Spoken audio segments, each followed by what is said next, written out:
You ask Tiger to calculate. This deals with linear inequalities with one unknown. The final result is x smaller than 13 over 2 smaller than 61 over 2. Let's solve it step by step. Group all constants on the right side of the inequality. Subtract 4 from both sides.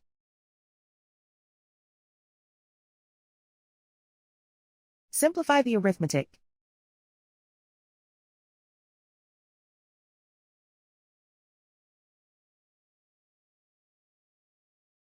Isolate the x. Divide both sides by 6.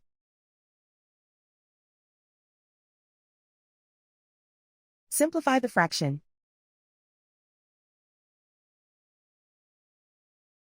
Find the greatest common factor of the numerator and denominator.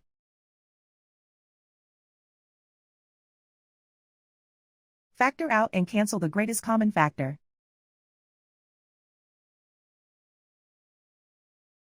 Plot the solution on a coordinate grid.